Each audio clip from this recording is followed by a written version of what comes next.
What you're about to listen to is a Bry-Fy production. Hey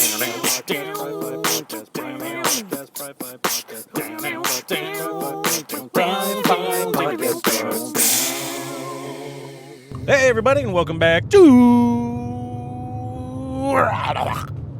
the Bry-Fy podcast. I had to clear my throat there, so that was...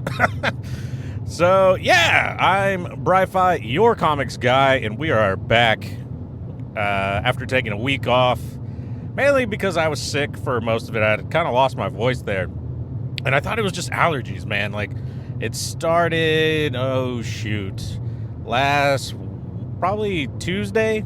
Like, you know, you get that, like, in your throat, and you're like, and you're trying to talk, but you just can't stop doing that little voice clear. Like, you know, you just got something just sitting there, like a piece of food or whatever. And then come Wednesday, the sore throat started. Or, like, it was part, like, sniffles, like that. Sorry. And then the sore throat started.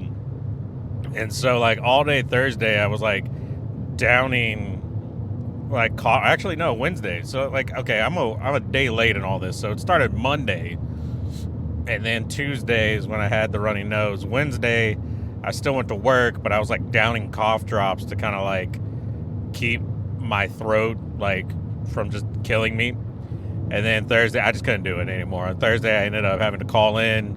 I felt awful. I had, like, a headache and sinus pressure, and my throat was still sore.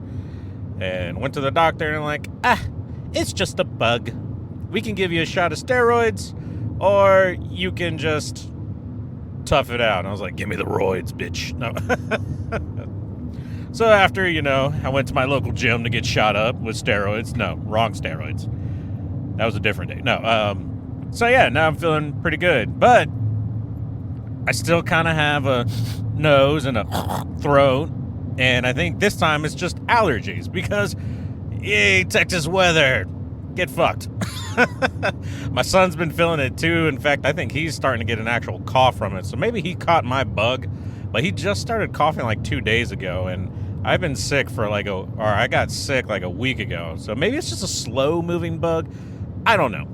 Anyway, that's where we've been this past week.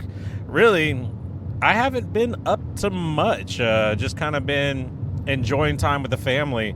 But we have been consuming some content for you guys, so we can talk about that this week.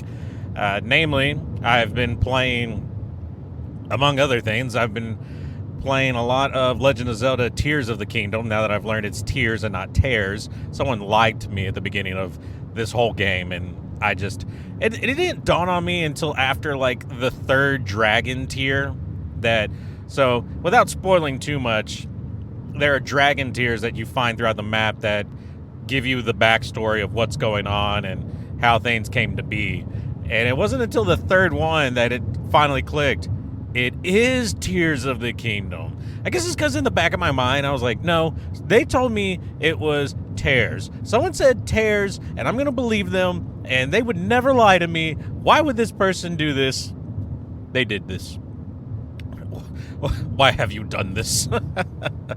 But, so yeah, after the third dragon tier, it dawned on me. And I've put in quite a bit of time to this game that I am both proud and not proud of at the same time. Well, like, okay, I haven't put in that much time into the game. So, like, I'm proud of the amount of time I put in, and I'm not ashamed of the amount of time that I put in. Because there are some people that you see on TikTok and stuff, they should be ashamed of themselves. The things that they have learned with this physics-based game, downright disgusting. They could be curing cancer. They could be finding cures for other uncurable diseases. They could be inventing the next, like, sublight space engine type shit. But no, they're making torture devices on Tears of the Kingdom. But yeah, no, it's all good and fun. And so, yeah, that's really what I've been up to, is playing that game. What else, man? I do have some nifty nerd news and stuff, but I figured I'd just talk about some of the game stuff before we get into that, and then we'll talk about the thing that I wanted to review for this week. And if you haven't been watching it over on Disney Plus, you really need to. It's Secret Invasion, Nick Fury's story. It's what it should say, but it's a great show. I really enjoyed it. It was one of the ones I was definitely excited for coming out. Like, all the Disney Plus shows have been great, and so I was even more excited for this one because it was going to focus back on Nick Fury, and so we'll get more into that later. But one of the other games that I've been really picking up here lately is a game that's actually been out, and I feel like I've seen things for it on TikTok. It's like, you know, when you watch, what are those TikToks where it's like a voiceover or like almost like a podcast, but then like the other half of the screen, and this might just be on my For You page, might not be on yours, is like a video game in the background. And one of the games piqued my interest, and then I saw it on Xbox Live Game Pass, and it was called Trackmania. And Trackmania, from all looks of it, is just a simple arcade racer game. And then you start playing it and you realize this is the most insane racing game that I've ever played. And not because it does crazy ass shit while you're racing, it's because the tracks are manic. It's literally Trackmania with this game, and it's a lot of fun. And honestly, I've kind of been taking breaks from Tears of the Kingdom to play Trackmania.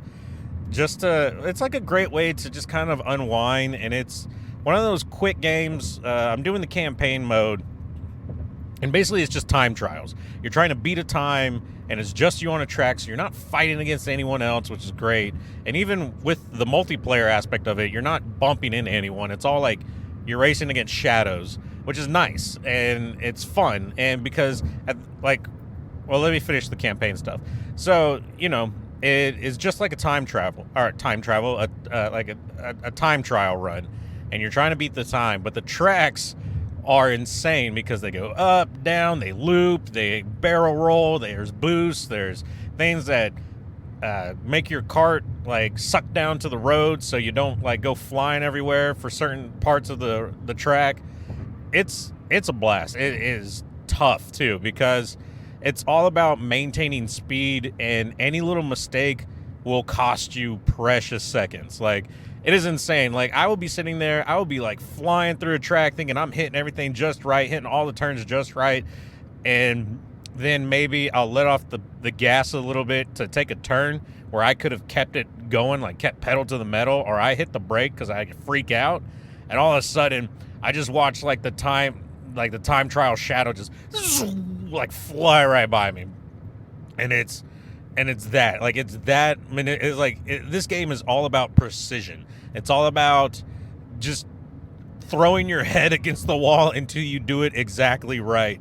And it's so frustrating, but when you do win, when you do beat that time trial person, that time shadow, it feels so rewarding, man. And then you start to take your talents online because you're thinking, oh yeah, I can fucking beat this guy, I can take on the world. No, you can't.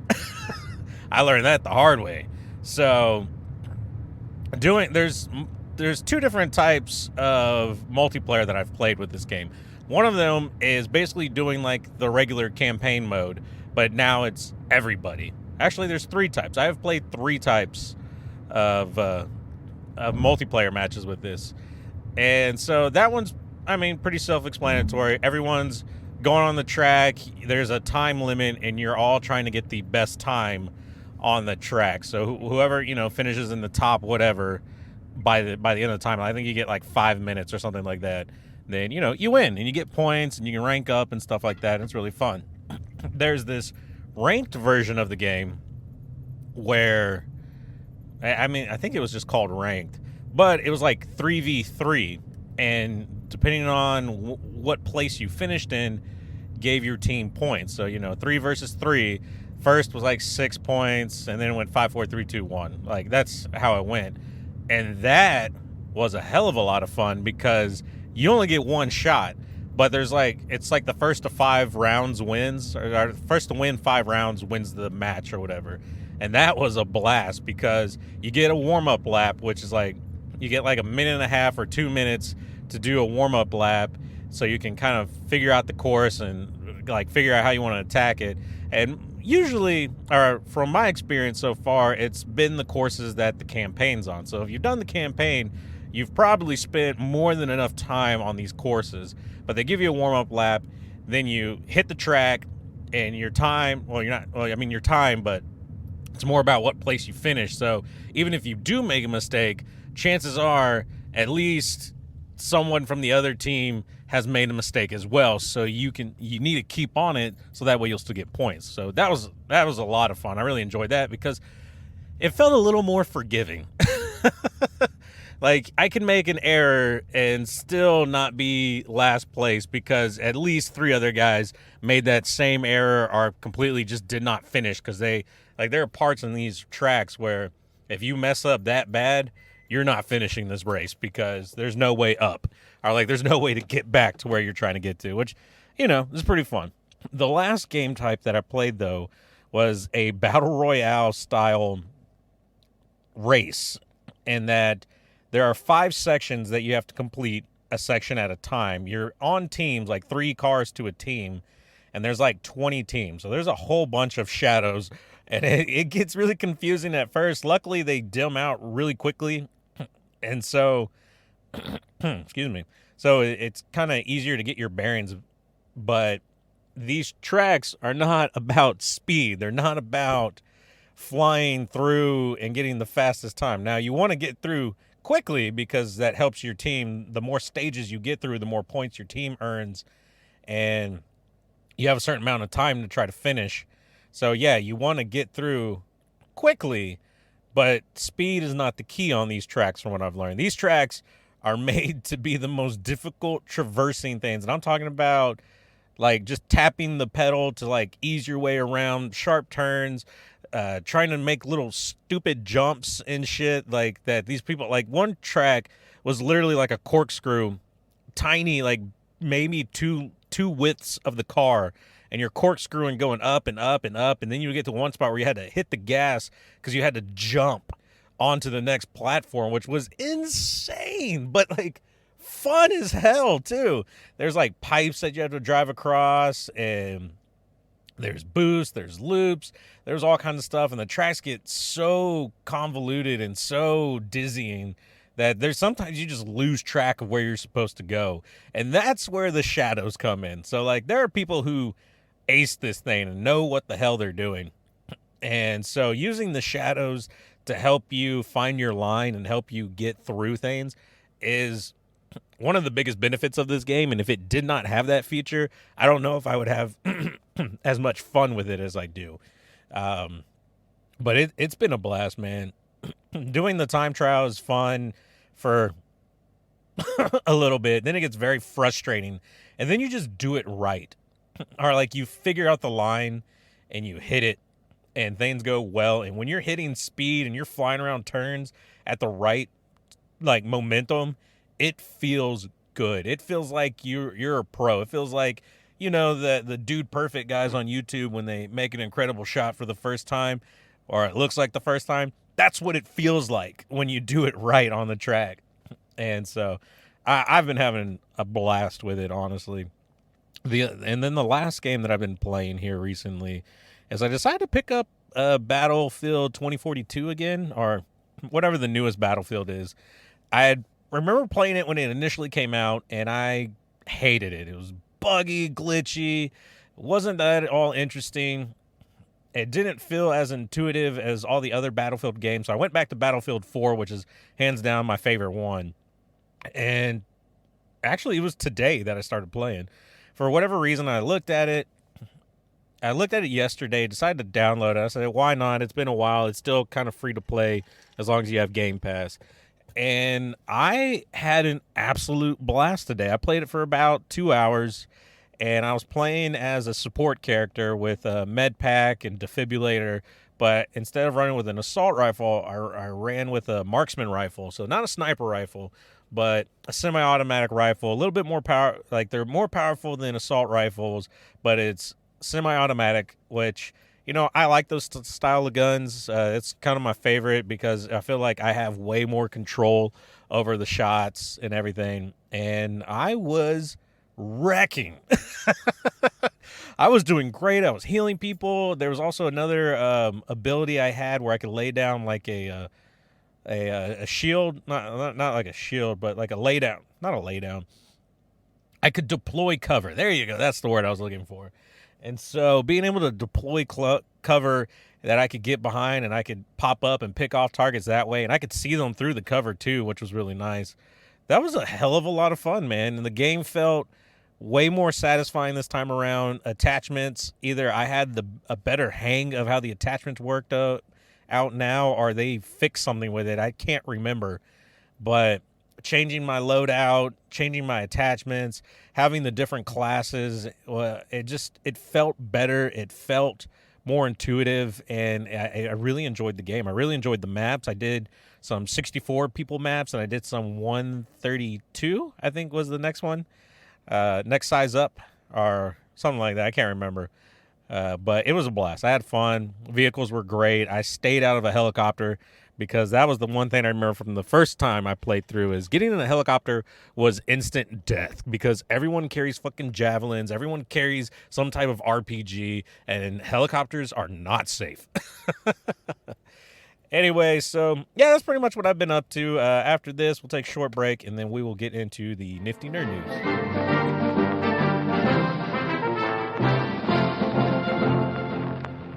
All right, guys, welcome back to the nifty nerd news portion of the podcast. I realized I spent a lot of time on the intro, so I'll try to make this part short. We won't, I won't dilly-dally too long, because I still want to talk about Secret Invasion, and so I know I'll spend a couple minutes on that. Up first in the nifty nerd news, man, comes from the Spider-Verse movie. If you have seen the movie already, interesting enough, it might not be the exact same version that someone else has seen in a different movie theater. Sony has confirmed that there are actually at least 2 different versions of the Spider-Verse movie, and I don't know why. And I haven't really looked too hard into it, but I know it's been confirmed. Like, there's a certain scene where I can't remember who the characters are. I think it has Spider-Man 2099 and Miguel O'Hara, who is that character, Spider-Man 2099. I believe it's something with his AI, and it responds differently in different versions of the film. Now, to my knowledge, no one else has come out to say that there are other differences in the movies, but that's like the main difference between these 2 versions. Are there other versions out there? I don't know. So far, only 2 versions have been confirmed, and it's been confirmed by Sony, which is kind of interesting, but also kind of weird. But I don't know if it's the only time a movie has done that. In fact, I think movies have done that, like, here recently, where, like, different versions have come out regionally or something, and I don't know if it's a plot to make more money or, like, a scheme or whatever, but kind of interesting. But like with a movie like Spider-Verse, which is a multiverse and deals with like the same things but different, it's kind of funny to do a same scene but kind of different in like the same movie that you're putting out, because it kind of like plays on the multiverse idea in a way. I don't know, it's kind of interesting. I thought it was kind of funny. Speaking of, no, we'll save that one for Secret Invasion, because I think it rolls better with that.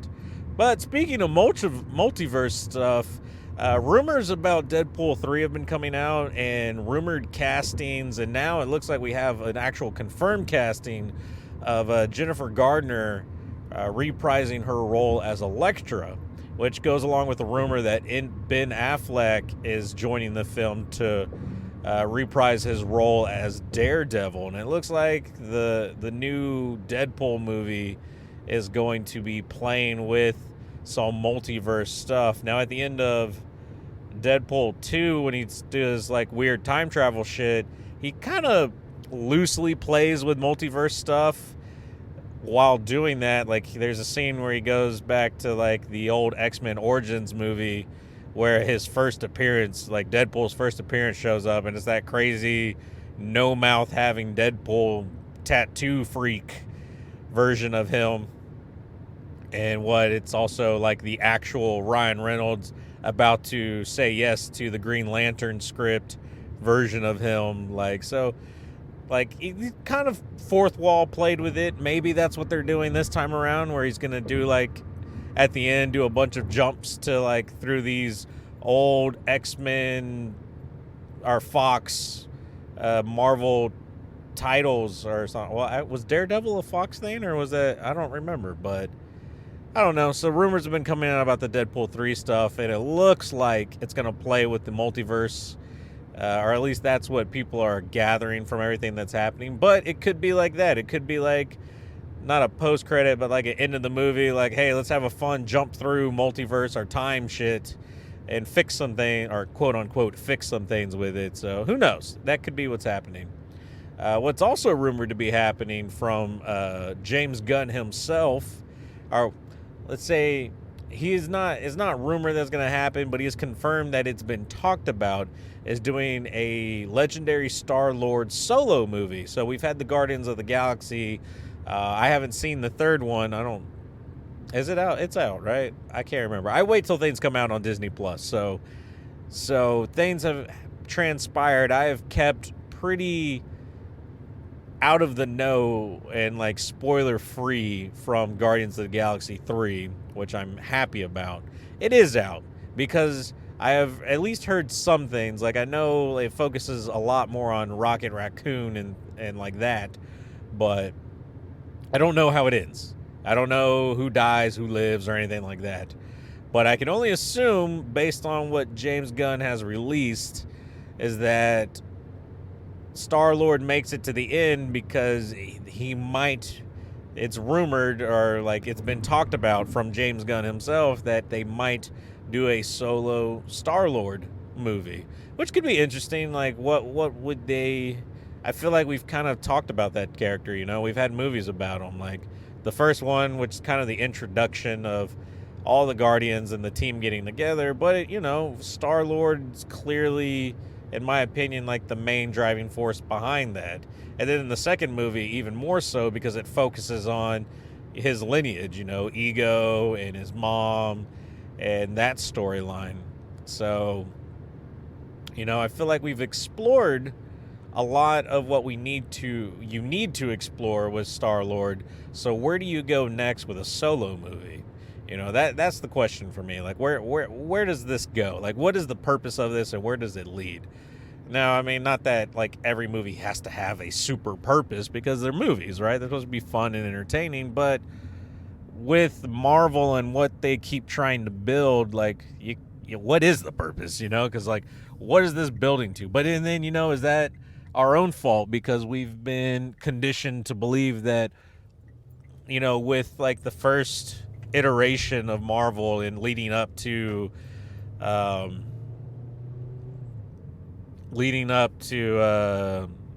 Infinity War and Endgame, like, we've been conditioned that every movie has to have a purpose and it leads towards a story, like a final, an end point.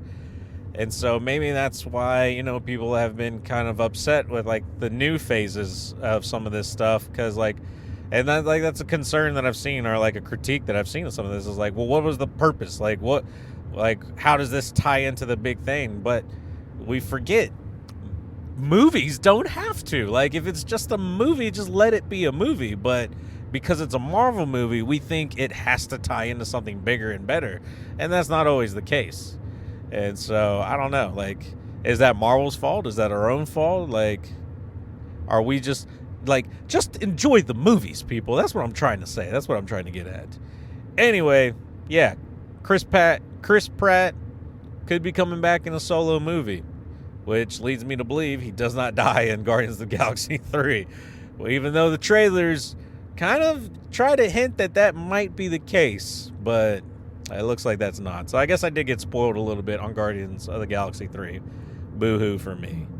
That's pretty much it, man. The only other news that I talk about, it has to deal with we'll talk about it. So it's funny because this came up because I was in Houston 2 weekends ago, I think it was. Yeah, 2 weekends ago.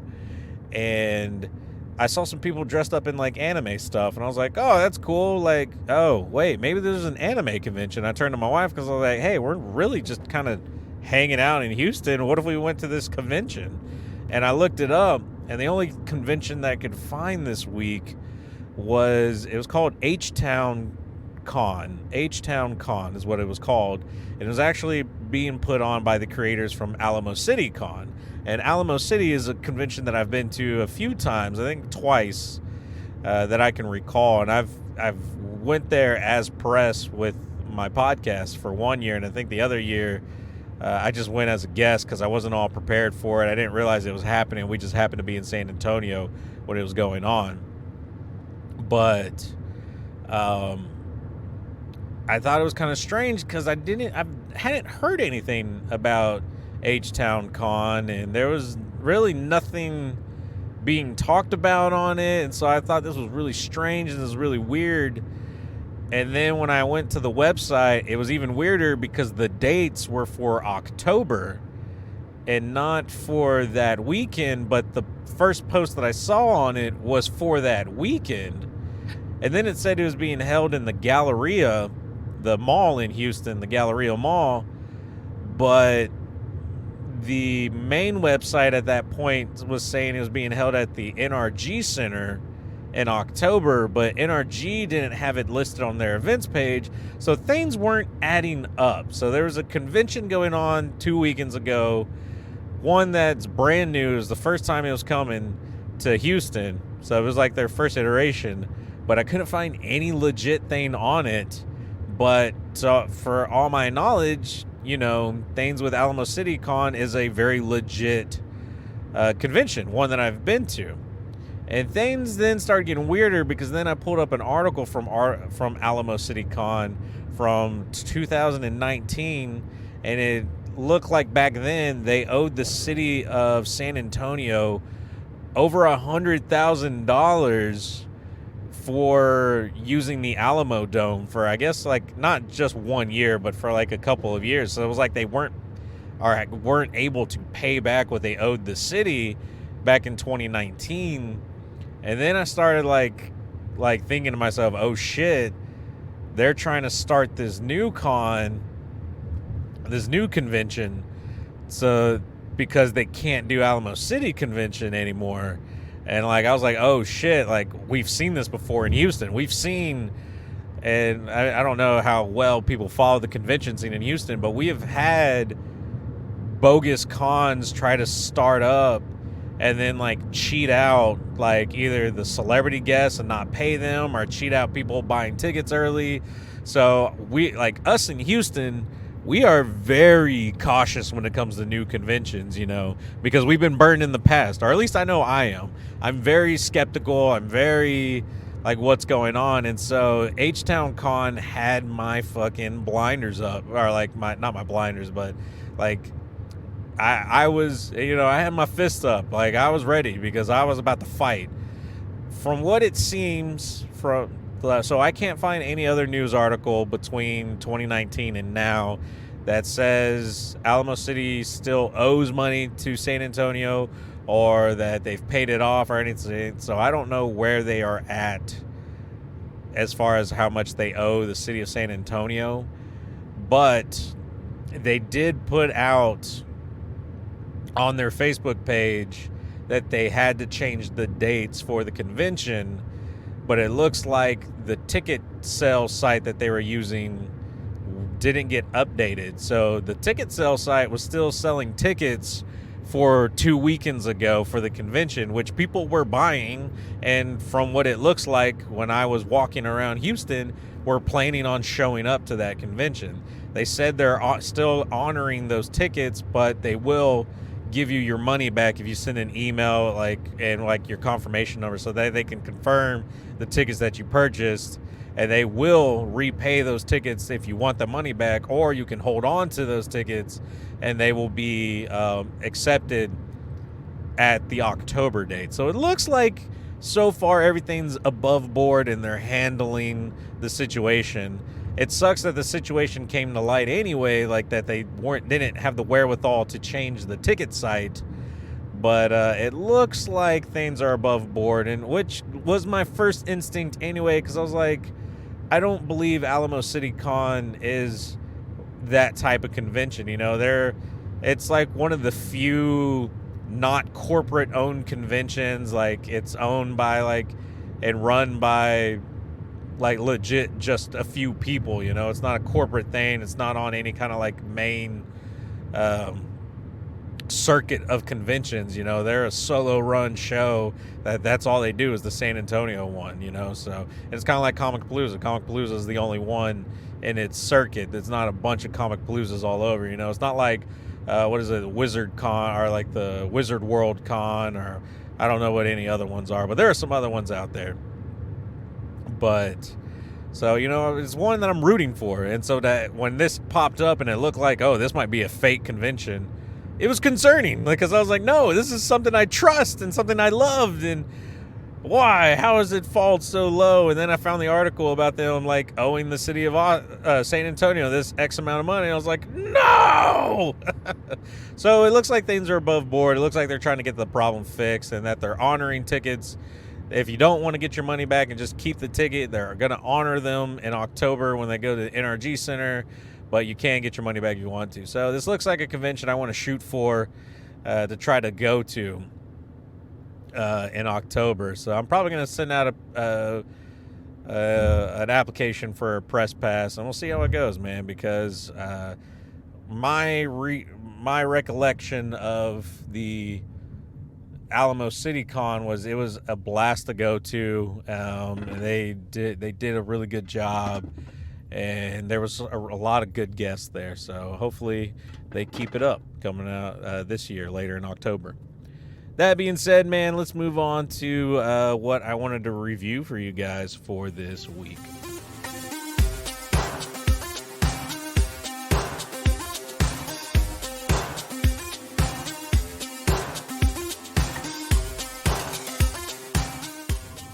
All right. We're back for the review portion of the podcast, which this shouldn't take too long because we've kind of talked a little bit about Secret Invasion before. A Disney Plus show focuses around Nick Fury, Samuel L. Jackson's character in the Marvel Universe, and I am now 3 episodes in, so I'm going to try my best to avoid spoilers, but I can't always guarantee I might not accidentally.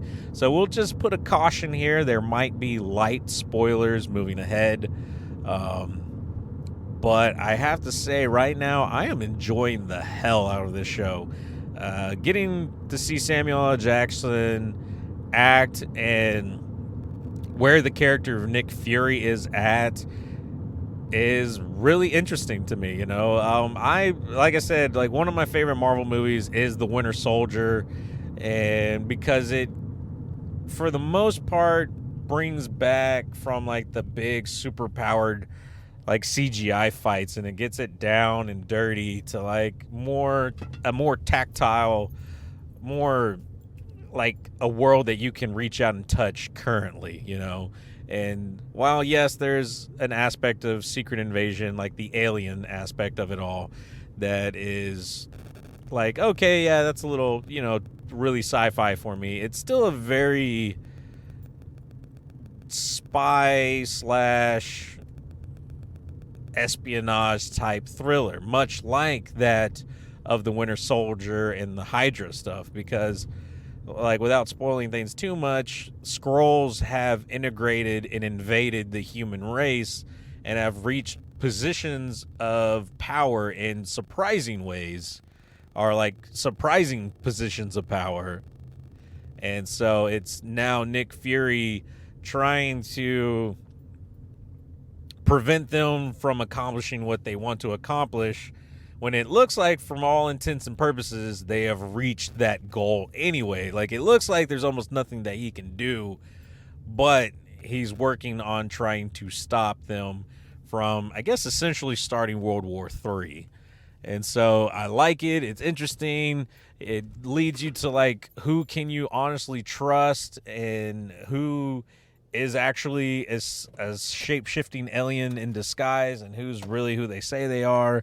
But then, even then, who amongst the people you thought you can trust are still, like, trustworthy? Because Nick Fury, as you learn through the series, and this is a light spoiler, so I'll warn you here, But through the series, you learn Nick Fury didn't necessarily accomplish everything solo. He had help. He had a secret spy network. It was the Skrulls.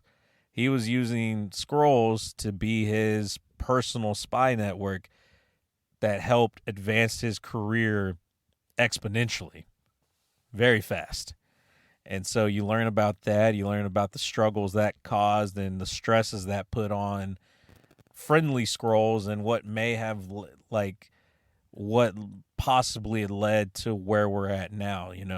Obviously, the events that happen with Thanos and the snap and Nick Fury disappearing for 5 years. Spoiler alert if you haven't watched Infinity War and Endgame. And then him coming back and not being the same person who he was, not physically, but emotionally, and thought, like, in his mind psychologically, not the same person he was before the blip, or whatever you want to call it, the snap, the blip being the 5-year absence. And so it's interesting, it addresses everything that's come before it, and I like where it possibly could lead. Have we had any significant Skrull reveals yet, like with main Marvel characters and stuff? No. Are we getting teased on that? Maybe. Yes. Something happens at the end of episode 3 that, based on the conversations that have been going on and what, this story is laying out, it appears that a character might possibly be a Skrull or working with the Skrulls, and not the good Skrulls, the bad Skrulls. So I'm worried. I'm not excited, but we'll see. Like, it depends. And I forget, I think it's going to be a 6-episode series. I can't remember. So 3rd episode, we're halfway there, or maybe it's 8. I don't know for sure, but I'm loving every moment of this, guys. Like, I can't tell you, like, I mean, I can tell you till the fucking end of time, but it is hard to explain how much I'm really enjoying this. As far as Disney Plus shows go, as far as suspense and stuff, this is probably the top one. I still think Miss Marvel is my favorite, but that's because she's my favorite character, so I'm very biased on that. Plus, Miss Marvel was a lot of fun. It was just a fun series, and I enjoyed that about it. This is definitely a very different series than Miss Marvel, so it's hard to really compare the two. It's like you're comparing apples to oranges, right? But as far as, like, the more thriller and serious versions of the Disney Plus shows, this is at my top, man. I would put this, like, this is the Andor of the Marvel universe, where Andor is like that great thriller Star Wars show. Secret Invasion is that the like to the Marvel universe. Am I saying they're the same show or anything? No, I'm not saying that. Like, once again, comparing apples to oranges there. But as far as, like, what they represent in their respected universes, these are the same. These are that type of show in their respective universes, man. So if you're not watching Secret Invasion, you need to, because it's that fucking good, and it's that enjoyable. And I think if you liked the Winter Soldier, Captain America: The Winter Soldier, you're gonna love this, because it's almost more of the same, but on a whole different level, on a whole new level, and it explores it in a different way, which is really interesting. And I like that. It's a lot of fun. But yeah, I don't want to give away too much, man. So we'll just keep it at that. I really enjoy it. Hopefully you guys enjoy it too. If you check it out, like I said, currently they're 3 episodes in. I think a 4th episode comes out next week, so I'll definitely be watching it next week. And that's it for this week, man. Thanks for enjoying the show. Thanks for sitting through here. If you like the podcast and you want to tell me, or you want to just share it on any social media, you can find everything at Bry-Fy Podcast. That's Bryfy Podcast. You can even now find me on the new app called Threads, which is the Instagram version of Twitter. I'm over there at Bry-Fy Podcast as well. So be sure to go follow me on that and enjoy all that great stuff. And then if you just want more content, if you want to see more, you can always go to my YouTube channel. I post highlights of gaming videos over there. Speaking of the highlights, if you want to watch me game in real time, you can follow me over on twitch.tv/the Bry-Fy. The THE Bry-Fy, Bryfy. And so you can go over there. I stream sporadically. There's no set schedule right now because I work a very sporadic work schedule. So it's hard to just say, hey, these are the days that I'm going to stream, because of just how life is sometimes. I don't make money streaming, so I can't just quit my job so I can stream and have dedicated stream days and stuff like that. No, that's not how that works. So you got to pay attention to Twitter, I still have a Twitter too, but you got to pay attention to all my social media links, because I try to post on there when I'm going to be doing game streams. And then if you miss them, head over to YouTube, because I'll try to post videos of the streams that I did over there. And maybe I'll start, I don't know, we'll see, just posting full stream videos on YouTube. So if you want to watch the stream and it's not on Twitch anymore for you to watch, because Twitch will hold on to past streams for a few days. But maybe I'll start saving those and putting those on YouTube so they're always there and you can always see them. I don't know. We'll figure something out. But that's it for the show, guys. We'll talk to you all next week. Bry-Fy out.